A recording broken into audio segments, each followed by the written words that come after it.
Reading with your kids. Hola, ni hao, konnichiwa, assalamu alaikum, shalom, mahaba, moni muli wanji, namaste, jambo, bienvenidos. Hi, my name is Jedley, and this is the Reading with Your Kids podcast. We are coming to you from the beautiful neighborhood of Reedville in the southwest corner of Boston, Massachusetts. We are so delighted and so thankful that you are joining us in our mission to help families grow closer through reading. Please be sure to subscribe to the show in the iHeartRadio app, on Spotify, Amazon Music, Apple Podcasts, wherever you find your podcast. Our guest today is Dan Gutman. He is here to celebrate his beautiful middle grade novel, Houdini and Me. Before we invite Dan into the studio to talk about the most famous magician in history, we want to let you know that we're going to be bringing some magic to some fantastic live events happening in New England, and we would love for you to be a part of it. On August 28th, the Reading with Your Kids podcast will be at Connect Fest. It's a family music festival, and it's happening at the Cape Cod Fairgrounds in Falmouth, Massachusetts. Some amazing recording artists will be there. Our buddy Phil Joel, he was on the show celebrating his book, Redwoods in Wales. He'll be there on the main stage. The Reading with Your Kids podcast will be there as well. I'll be presenting my totally interactive family magic show. We hope that you're there. This is a free event. You do need to go to fuseconcerts.org to get a ticket. Tickets are free, but you do need a ticket to go. And on September 18th, join us at the Lowell Kinetic Sculpture Race in Lowell, Massachusetts, downtown Lowell, Massachusetts. I love Lowell, Massachusetts. It's where I started life as a social worker decades ago. Right now, the Lowell Kinetic Sculpture Race is this amazing thing where people create these sculptures that move, and then they race them through the streets and the river and the mud, and we're gonna be there, and we'd love for you to join us too. It's all happening September 18th in Lowell, Massachusetts. You can go to lowellkinetic.com to learn more about that event, and of course, go to our website, readingwithyourkids.com, subscribe to our newsletter. We'll let you know all the details. And if you are an author, we're going to be exhibiting a number of fantastic authors' books at both of these events. You'll want to learn how you can be a part of it. Go to readingwithyourkids.com, click on the authors click here, and scroll on down to contact us. Joining us right now from the Big Apple, New York City and New York. Our guest today is here to celebrate Houdini and Me. I am wicked excited to be speaking to our guest, Dan Gutman. Dan, welcome to the Reading with Your Kids podcast. Hey, Jed. It's a pleasure to be here. Thanks for having me. I'm really excited. I got to start. We got to start. Tell us about Houdini and Me. Well, it's a long story, but I'll try and not bore anybody and keep it short. But I live in New York City, and 8 blocks from where I live, I saw one of those plaques on the wall that says, so-and-so lived here. There's a lot of them around New York and Boston, too, Mm-hmm. And 8 blocks from my apartment, Harry Houdini lived for the last 22 years of his life. And I thought that was really cool. And, I've done a lot of historical fiction, and I like to blend fact and fiction together. So I thought that, hey, maybe I could do something with Houdini. Mm-hmm. So, I didn't know much about him at the time. I knew he was probably the world's most famous magician and illusionist. But he was, as you probably know, most famous as an escape artist. Mm-hmm. They could lock him up in handcuffs and shackles and straitjackets and jail cells, all kinds of things. And he would escape. This was, back 100 years ago. But there was one thing my research told me that Houdini could not escape from, and that was his own death. Mm-hmm. Okay, he died in 1926. And the interesting thing is, before he died, he said to his wife, Bess, he said, if there's ever any way for me to come back after my death, I will do it. And I thought that was really interesting. And that immediately like exploded like book idea in my head, because Houdini could escape his own death, you know. So I thought, okay, what if? A lot of my book ideas have come out of the question, what if? So I thought, what if a kid lived in Houdini's house 8 blocks from me on 113th Street in New York? What if a kid grew up in that house? And what if that kid somehow, say, found an old cell phone, okay? And what if the kid somehow was able to communicate with the ghost of Houdini by text message? That would be so cool. So I just researched Houdini. Like, I read like every book about Houdini, and there's been dozens of them. I went on YouTube and looked at, videos of Houdini, and I just Googled his name, learned everything I could learn about Houdini. And one thing I learned, and you may be familiar with this, one of his most famous escapes was called metamorphosis. You ever hear of metamorphosis? I certainly have, and after the show, I will send you a link of my 2 kids performing metamorphosis. They do I'd like to quite see well. that. Yes. Okay, go ahead. Well, for those people who don't know what metamorphosis is, Houdini would switch places magically with another person, usually his wife, Bess. And nobody could figure out how they did it. It involved the trunk and clapping his hands 3 times, So I thought, what if this kid who lives on 113th Street in Houdini's old house, what if he and Houdini decided, after they communicate by cell phone, to switch places so that Houdini comes into the 21st century temporarily and the kid goes back to the 1920s temporarily.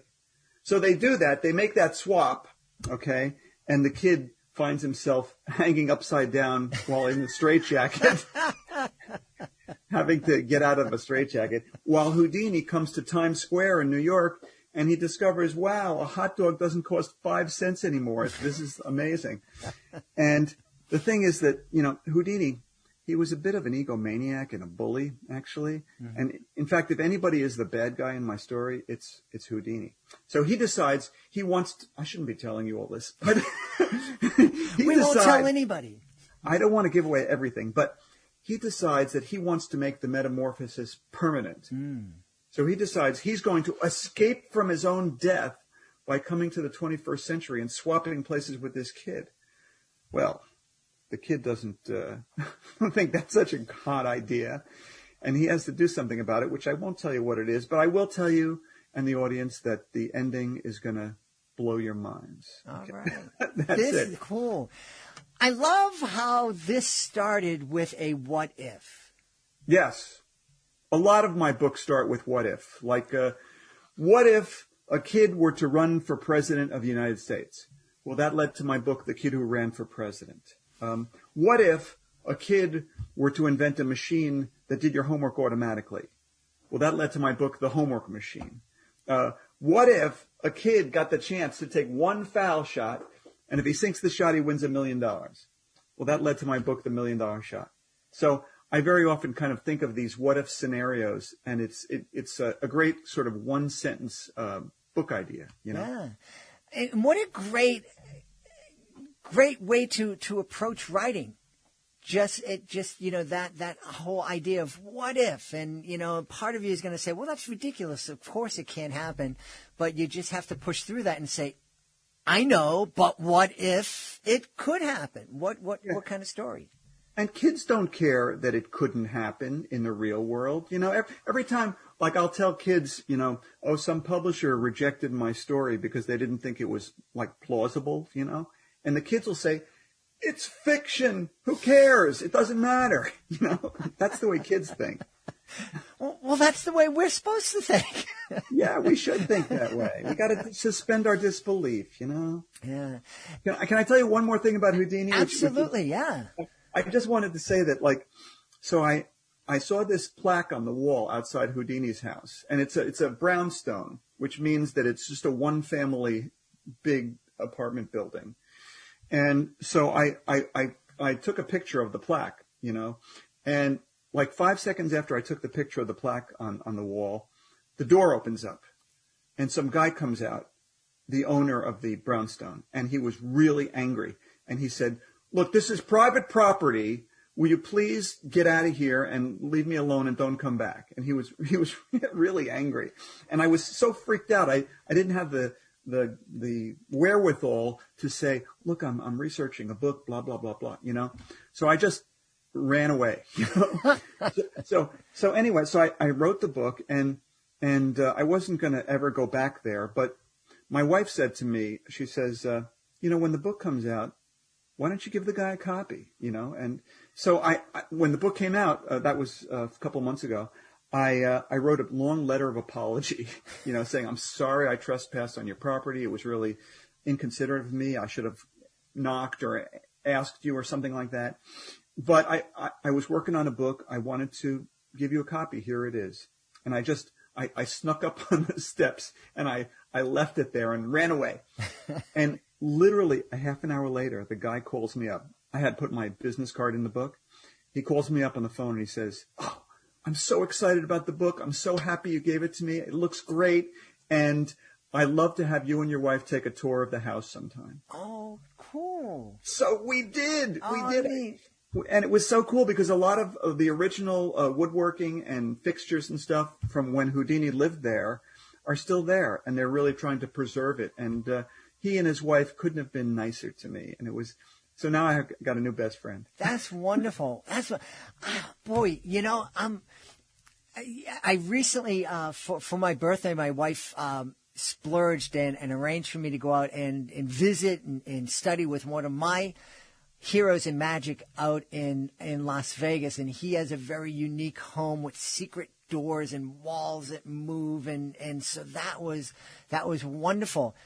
I think visiting and touring Houdini's home would be, take that experience and just multiply it by 100. What was that like, walking the floors that Houdini walked? Well, I actually put some of that stuff in the book, really. I said, like, this kid, the story is told by this kid who lives in Houdini's house. And he says, like, when I go down the basement, that's the same basement where Harry Houdini practiced his escapes. And, when I go to sleep at night, I'm sleeping in a room that maybe Harry Houdini slept in, and it's like really cool I'm generally a history buff anyway. And I kind of collect addresses of famous people. And I just think it's cool to be in front of a building that some very famous person lived in or some very famous event took place. And, it's just my hobby to do that. And, I've collected addresses from people all over New York City, but this is the first time one of them really inspired me to write a book about it because Houdini was such a fascinating person and because of the whole escaping from death situation, Yeah. Interesting. That's really interesting. My first thought when I read the description of your book was Harry is escaping death, and I know he was going to give Bess that secret code, but he also spent an awful lot of his life debunking spiritualists and the folks who were saying they were talking to dead people, and that's the thing probably that I love about it. I know that he wasn't the nicest person in the world, but I really love the fact that he debunked a lot of people who were taking advantage of people's sorrow. Yeah, probably a lot of your audience doesn't know that whole story, but during World War I and during the Spanish flu, pandemic of 1918, millions of people died, and their loved ones were so distraught that they fell victim to a lot of these supposed clairvoyants and people who promised to allow them to communicate with their dead loved ones. And Houdini, who was a magician, and magicians know how you can kind of manipulate people, he saw that people were really getting taken advantage of and often losing their life savings to pay these people.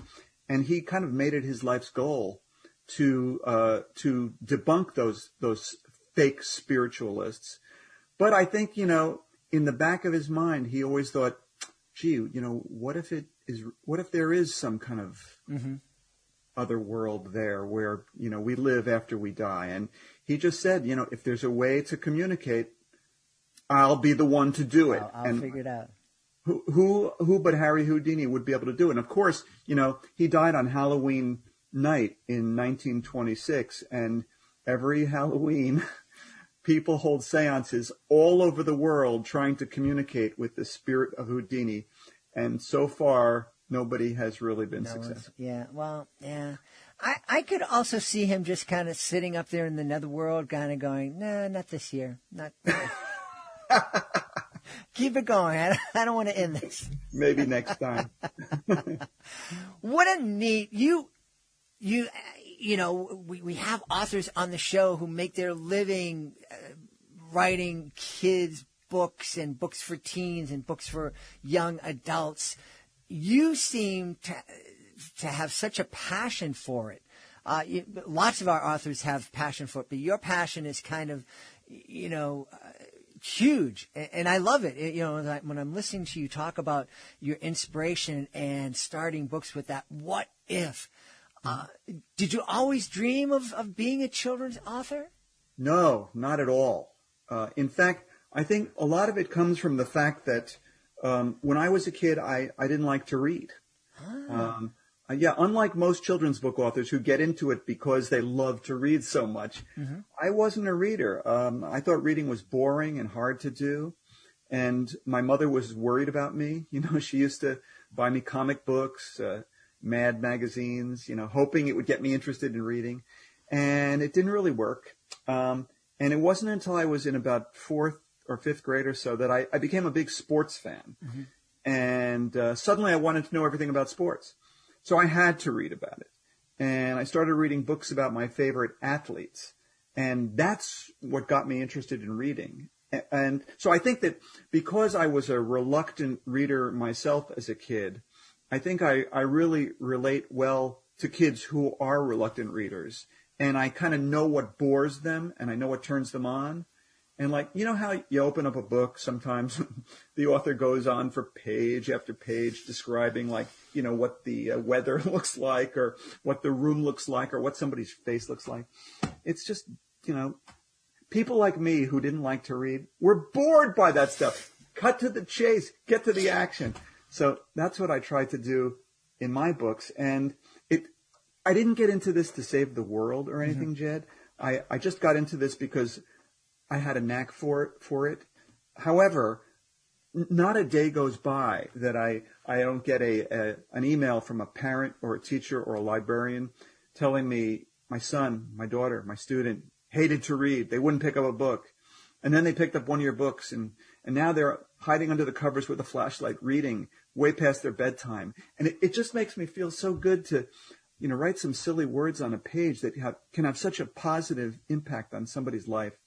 So that it's really a rewarding career. Yeah, I love that, and I'm happy that you shared that because I think there are a lot of parents out there who they're worried. My kid doesn't read enough. I have one kid that reads everything; they devour everything like it's food, and this other kid won't read anything. And maybe they have an issue. Maybe they have a challenge that needs to be addressed and get some help. But maybe they just haven't found that thing that turns them on. And I think that's more often the case, I'll bet. Some kids, especially a lot of boys, they won't read, they don't care about fiction. All they care about is like rocket ships or skateboarding or trucks or whatever it is. And, if I was talking to parents right now, I'd say, that thing that your kid is really into, there's books about that topic, and maybe that's the thing that will turn on the light switch for that kid who claims that he or she doesn't like to read now. Yeah. I had an experience in Chicago where we're at this big kids expo, and there was a family came by and had kids from, I think from a year old up to 12.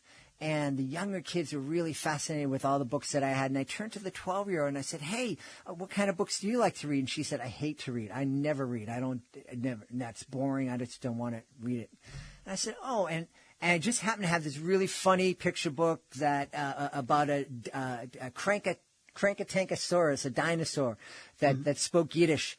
And I said, hey, just check this, just try to read this book. And she did. And she had a blast stumbling over all the Yiddish phrases and everything. And it was, what does this mean? What does that mean? And I'm like, well, I don't speak Yiddish, but I think it means this. And she just lit up. And it was an experience, and I'm not going to say that she went home and she became an avid reader by any means, but it was just so much fun being with this kid who, just a minute before told me, I hate reading, I never read, to see her light up and to smile and have fun reading books. So Yeah. if your kid is out there, reluctant reader, don't give up. Just keep plugging along. Find out what it is that they love. Yeah, and it's so exciting when that does happen. Yeah, absolutely. What was I don't know, you mentioned that folks are writing to you. Is there one message that you got that stands out from all the others? You mean from parents? From parents or teachers, librarians? Well, the thing that they really gets them going is, I know this isn't video, but I'll show it to you anyway, Jed. Yeah. I do this series called My Weird School, and it's about a school where the kids are pretty normal and all the grown-ups are a little bit crazy, And I started doing this series way back in 2003. I've been doing this for 17 years now, this series. And it started because my daughter, Emma, she was in second grade and she was reading Junie B. Jones. Mm-hmm. And I thought there should be something like Junie B. Jones from a boy's point of view. So I created this My Weird School series. Mm-hmm. And basically, I figured that kids like to read about grown-ups doing dumb things, So I just think of the dumbest things imaginable for grown-ups to do, and I write them down. And I've done over 70 of these books now. Wow. They've sold over 30 million copies. And this is what turns kids on to read more than anything else I've ever done in my life. And I never even thought that I was someone who wrote for, second, third graders. I really wrote for older kids, like the Houdini and Me book is for, fifth, sixth graders. But it turned out to be the most successful thing I've ever done. And it's a reading machine. It just gets kids going because it's just silly and stupid. It's silly and stupid. I love that.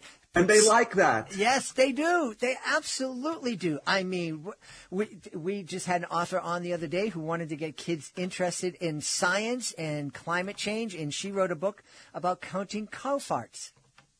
Yeah. What's going to get a kid's attention? Before we go, you mentioned, I'm imagining. Sometimes I like to imagine what are the people who are listening to this show thinking, and you and I are thinking in. We're very much aligned, as they say these days. But I'm imagining there might be somebody out there saying, "Hey, there's no such thing as a boy's book or a girl's book. Girls can read any book and boys can read any book, and it's true. Girls can read your silly school books and boys can read Junie B. Jones.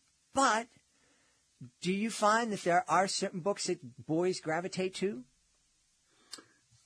Yes and no. Mm-hmm. I mean, I write a lot about baseball. I do a series called My Baseball Card Adventure series, where this kid discovers that he has the power to travel through time with baseball cards, using a baseball card like a time machine. And he goes back and goes on adventures with people like Babe Ruth, Jackie Robinson, Shoeless Joe Jackson, people like that. And while primarily boys like those books, girls like them too, because there's not really that much baseball in them. It's a lot of history, actually.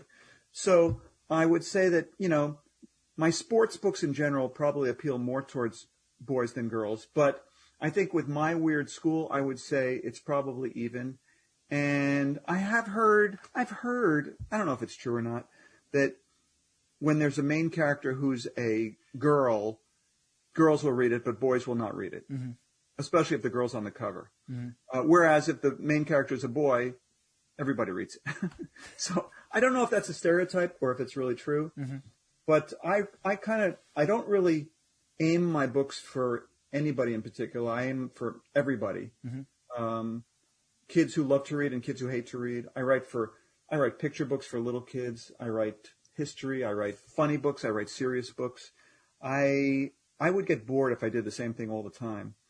But I don't really know. I've never done any research or gotten any statistics on, how it breaks down as far as boys and girls. But I just write for kids, That's because great. I have the brain of an 8-year-old myself. So it's easy. My wife would agree that's about where I am too. Yeah. That's how we relate to kids. Yeah. I'm wondering if I can give you a what if a podcaster fell into his laptop and went. I don't know. I don't want to. Since we have so many authors on the show, obviously hearing that you are inspired, a lot of your books are begin with that seed of what if. Do you have another tip for authors who may be listening? Tips for authors. You mean like people who are starting out? Yeah. Well, I have one tip that I wrote a book called My Weird Writing Tips, actually, and I have this one tip that I invented. I think I invented. I never took any writing classes, so I don't know if I'm self-taught. But there's this one trick that I use that I think is really helpful to anybody. And here it is. When you write your first draft, okay, look at it and read it out loud, okay? And here's the trick. While you're reading it out loud, pretend to be somebody else. Pretend to be a friend or a kid or a complete stranger. And while you're reading what you wrote, like almost through somebody else's eyes, you can see the mistakes that you made and you could see how your writing could be better. And that's something that I do in my books, and I think it would work for anybody, whether it's a kid or a grown-up who wants to be a writer, him or herself. Yeah, great idea. That's really great. I should Thanks. probably listen to my podcast through somebody else's ears. That's right. There's another thing that I do that I don't think most people do. I think a lot of authors, they just kind of sit at their computer and start typing into a blank screen, They must be geniuses. I can't write like that. I'm a planner, and I've got to plan out my whole story from start to finish. So what I just use plain old 3x5 file cards. I used to outline my stories on computer, but I found that on computer, when the outline got too long, it didn't fit on one screen anymore, and it became difficult to cut and paste back and forth.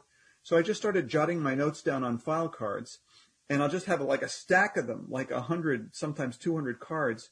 And then I lay them all out on a flat surface, and I start grouping the cards together that go together. And little by little, I sort of weave together a story that makes sense from start to finish. And that's how I outline my stories before I start writing. Wow. That's fantastic. I'm sure that there are going to be a lot of authors who give that a shot. I think everybody's got their own system for what works for them, and that just works for me. I kind of like low-tech solutions, basically. Yeah, I hear you. Hey, Dan, I know that, first off, I know that we're going to want you back on the show at some point, but until then, tell everybody where they can go to find out more about Houdini and Me and find out more about all that great imaginative writing that's coming from you. I really appreciate you saying that, because I always do these things, and I forget to plug my own social media, So if anybody wants to find out more about me or my books, they can certainly go to my website. It's just www.dangutman.com. And I also have a fan page on Facebook, which I post like twice a day. Interesting, cool stuff. And you can also follow me on Twitter and Instagram at Dan Gutman Books. Awesome. Well, we've had a great time speaking about Houdini and Me and writing and starting a story with a what-if sentence. And we've been talking to Dan Gutman. Hey, Dan, thanks so much for spending time with us tonight. This was really fun, Jed, and good luck to you and everybody out there. And just read lots of books, but especially mine, okay? Please be sure to join us for the next edition of the Reading with Your Kids podcast. We'll have two friends joining us. Dr. Ron Malmed and his co-author Caroline Bliss Larson will be back.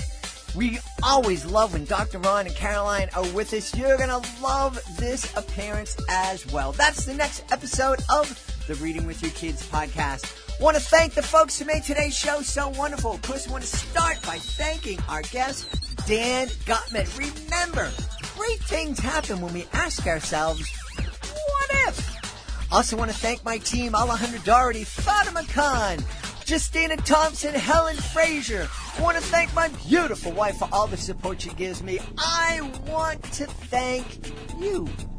You are so incredible. You have done so much to so many people, especially your kids. I want to thank you for all that you've done throughout the pandemic and the lockdown, for all that you're going to be doing. And I want to thank you most of all for taking the time to make the world a better place by reading with your kids. I'll be looking for you in the next edition of the Reading with Your Kids podcast.